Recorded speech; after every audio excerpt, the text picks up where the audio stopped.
Olá, irmãos e irmãs. Hoje a nossa aula de escola dominical estará baseada no Evangelho de Mateus, no capítulo 12, dos versículos 22 a 31.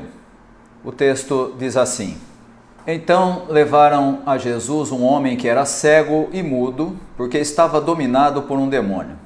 Jesus o curou e ele começou a ver e a falar.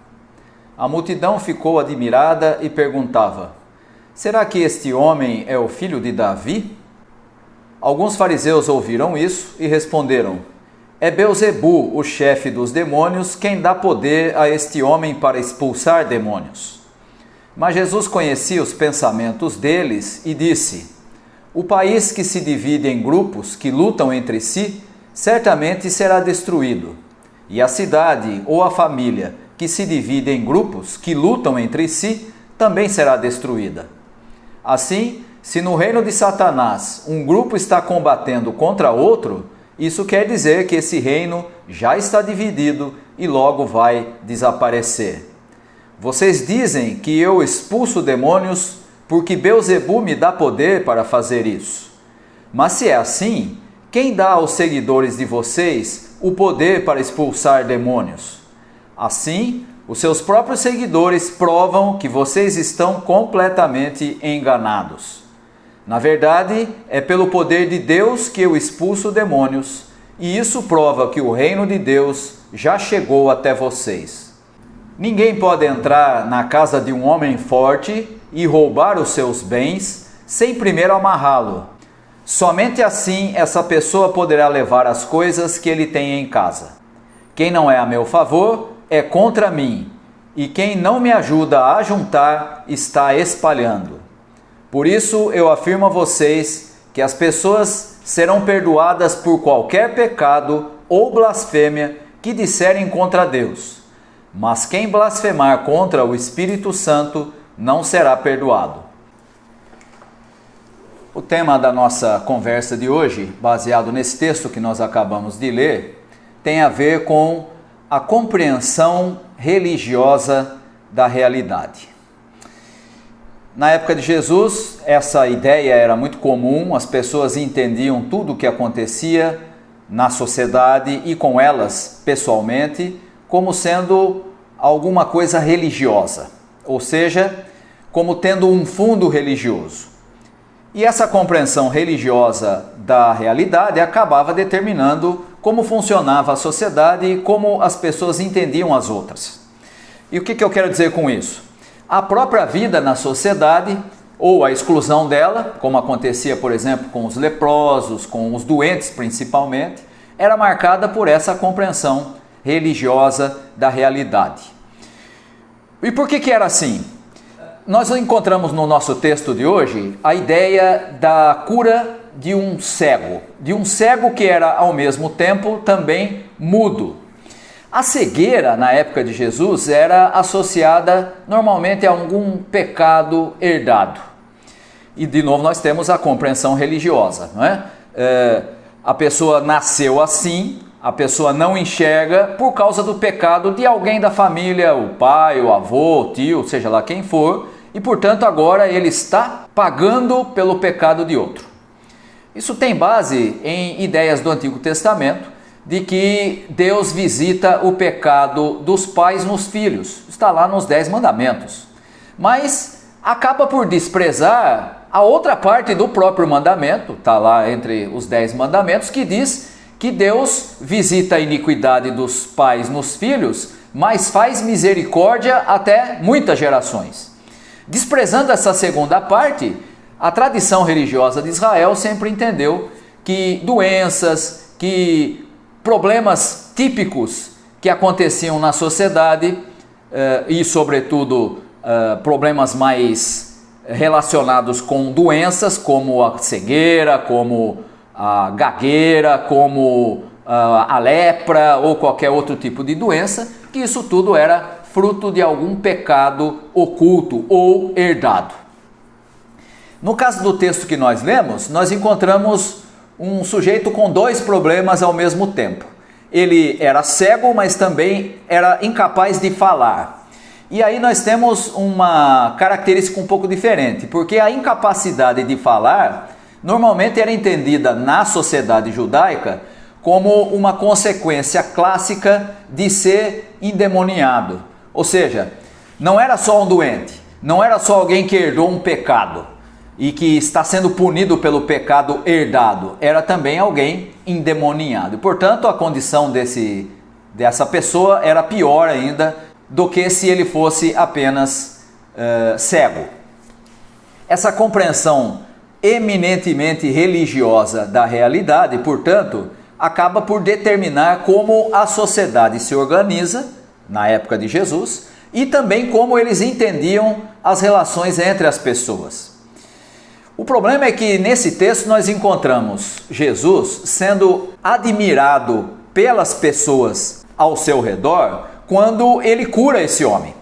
E na medida em que ele cura esse homem, a multidão que estava acompanhando o fato identificou essa cura realizada por Jesus como sendo algo que só o Messias poderia fazer. E, portanto, há aí a identificação com as expectativas messiânicas que eram comuns na época de Jesus e que as pessoas alimentavam por conta de estarem debaixo do jugo do Império Romano. E aí então nós temos uma multidão admirada que retoma uma ideia que está lá em Isaías 42. Você pode encontrar essa ideia nos versículos 18 a 21, que é o trecho imediatamente anterior a esse texto que nós acabamos de ler, né? E que agora são entendidas pela multidão como sendo realizada na cura que Jesus fez. Ou seja, Jesus agora é o servo de Deus que cura aqueles que estão debaixo do poder do demônio. E, portanto, Jesus é agora identificado como sendo o verdadeiro Messias. E é aí que começa o grande problema na situação de Jesus nesse episódio. As ações de Jesus nesse episódio revelam que de fato ele era o Messias prometido e esperado.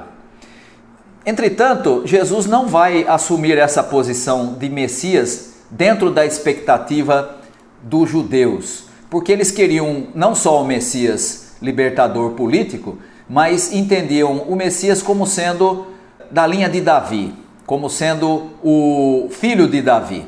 E na verdade o que Jesus vai fazer é demonstrar que ele não se adequou, não se adaptou às expectativas do povo judeu que esperava esse típico Messias, filho de Davi, mas ele traz na realidade a inauguração de um novo reino. E por que Jesus traz a inauguração de um novo reino e não se adapta àquela expectativa do Messias, filho de Davi? Isso você vai encontrar aí no texto com a reação dos fariseus. Os fariseus começam a criticar Jesus e afirmam que ele não está fazendo aquilo por meio de Deus, mas sim por meio do poder de Beelzebu, o maioral dos demônios. Essa é a interpretação típica de alguém que pensa de maneira apenas e tão somente religiosa. Qual é a ideia dos fariseus? Qual é a interpretação que eles fazem? Ora, se nós somos religiosos e servimos a Deus, e esse homem está fazendo algo diferente daquilo que nós fazemos, e portanto não está adaptado à compreensão religiosa que nós temos da realidade, então ele não está ao lado de Deus. E se ele não está ao lado de Deus, ele só pode estar contra Deus. Essa compreensão da realidade como sendo dualista, ou é de um lado ou é de outro, ou é a favor ou é contra, ou é de Deus ou é do diabo, mostra que eles tinham essa compreensão dual da realidade, essa compreensão que interpretava a realidade a partir da religião, e uma religião que não admite a convivência com pensamentos diferentes, com pensamentos conflitantes. Jesus não vai assumir essa posição, pelo contrário, ele vai deixar claro que ele não vinha do diabo, que ele sim era procedente de Deus, e que a compreensão que eles tinham da realidade como uma realidade eminentemente religiosa estava incorreta e pior, estavam atribuindo a ele, Jesus, a ação vinda do diabo, quando na verdade o grande inimigo combatido por Jesus era o próprio Satanás. E por isso Jesus vai deixar claro na sua argumentação que se Satanás estivesse com o seu reino dividido, ele não duraria muito. E na realidade, porque Jesus estava vencendo Satanás, ele não podia, obviamente, expulsar demônios por Satanás. Mas, se era pelo Espírito de Deus, então era o reino de Deus que tinha chegado e era isso que Jesus estava inaugurando. Por ele não se adaptar às expectativas messiânicas dos judeus, ele então supera a compreensão eminentemente religiosa da realidade que está presente na argumentação tanto da multidão quanto dos fariseus. Vamos tentar entender isso na nossa realidade atual. Hoje em dia nós temos muito dessa compreensão de que a realidade em que vivemos também é eminentemente religiosa. É preciso a gente compreender que nós vivemos uma realidade que é muito mais complexa do que apenas a compreensão religiosa do que acontece. Há a presença de Deus na realidade? Obviamente que há. Há a presença da soberania de Deus por trás de tudo o que acontece na realidade e nas coisas que são fato nos nossos dias? É claro que há. Entretanto, a realidade religiosa não explica a totalidade das coisas.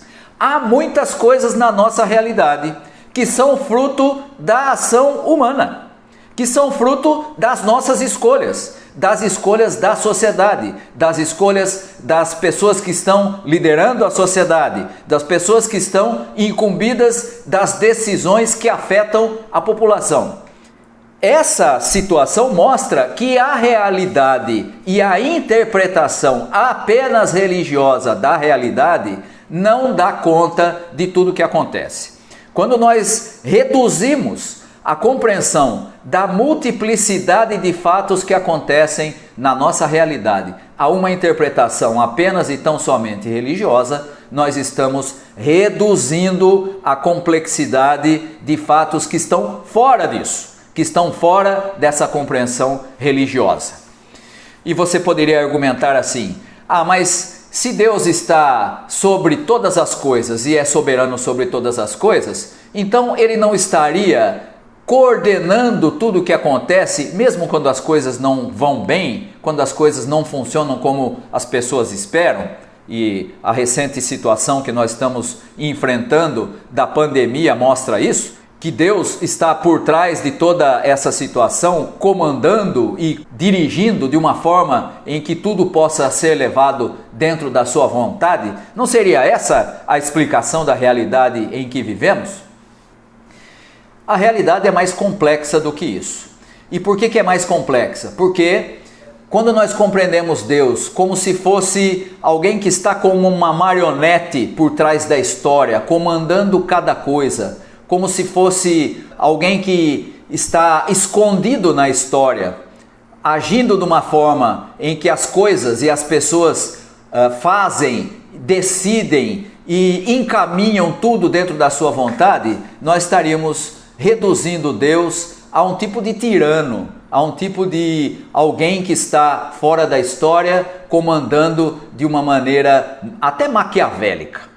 Não é essa a compreensão que a Escritura traz a respeito de Deus, não é esse o Deus revelado por Jesus Cristo e, portanto, não é essa a compreensão que nós temos que ter quando pensamos na nossa realidade atual. Deus não é alguém fora da história e que está manipulando as coisas para os seus propósitos como se fosse algo maquiavélico. Pelo contrário, Deus é o Deus de amor revelado em Jesus Cristo, o Deus que condena as coisas que são contrárias ao seu reino, mas ao mesmo tempo o Deus que age por meio do amor, que age por meio do seu Filho. Portanto, Deus não é apenas esse Deus fora da realidade, mas é o Deus que está em meio à nossa situação, sofrendo junto conosco, sofrendo junto com aqueles que são seus, no meio da pandemia, no meio da situação que estamos enfrentando. Não se iluda com essa compreensão estranha a respeito de Deus. Havia na época de Jesus Eles pensavam que Deus estava comandando tudo e que tudo que não combinava com a compreensão que tinham era demônio. E hoje nós temos a mesma ideia. Você vai encontrar isso com facilidade hoje em alguns discursos religiosos, né, que tentam desqualificar as coisas que não são religiosas para dizer que tudo isso é bobagem, que tudo isso... E nem existe pandemia, e nem tem gente morrendo, não é? Isso tudo é bobagem, na verdade isso tudo é algo para desqualificar aquilo que Deus está fazendo na história. Deus está muito longe desse tipo de situação. Deus está presente na vida daqueles que estão sofrendo, na vida daqueles que estão atravessando essa realidade complexa pela qual nós estamos passando. Portanto, nós temos nesse texto uma compreensão religiosa da realidade, e o texto termina, a última parte do texto nos aponta para o grande problema que havia na época e que hoje também aparece com frequência. Está aí no texto final, nos versículos finais. Diz assim: quem não é por mim, é contra mim, e quem comigo não ajunta, espalha. Essa expressão de Jesus torna evidente que não pode haver uma posição neutra frente a Jesus. Neutralidade seria sinônimo de negar a revelação do Espírito Santo. Não existe neutralidade diante da realidade de Jesus Cristo, que é Senhor de todas as coisas. E você pode então imaginar: mas você acabou de dizer que nós não podemos interpretar a realidade apenas de maneira religiosa. É verdade. Nós não podemos reduzir a realidade apenas a uma interpretação religiosa. Mas precisamos perceber que quando nós estamos contrários ao ensino de Jesus, aos valores pregados por ele, aquilo que nós aprendemos no Evangelho, nós estamos contra ele. Em vez de ajuntar, estamos espalhando. E não estamos por ele, mas contra ele. Mesmo que afirmemos que somos evangélicos. É preciso então nós percebermos que a realidade é muito mais complexa do que a redução que esses religiosos da época de Jesus faziam e que hoje os religiosos também fazem, tentando entender tudo o que acontece a partir de meia dúzia de versículos isolados do seu contexto. Não entre nessa explicação absurda. Nós estamos enfrentando situação difícil, a realidade é complexa, os vários campos da nossa realidade precisam ser respeitados e é preciso que a gente tenha, portanto, essa compreensão de que Deus está conosco, passando pela mesma situação que nós, como o Emanuel, como aquele que está ao nosso lado. Não embarque nessa discussão da interpretação religiosa da nossa realidade. Ela não abarca a totalidade e ela, pior do que isso, ela nos afasta da compreensão daquilo que de fato Jesus nos ensinou nos evangelhos. Deus abençoe a todos vocês, um abraço a todos.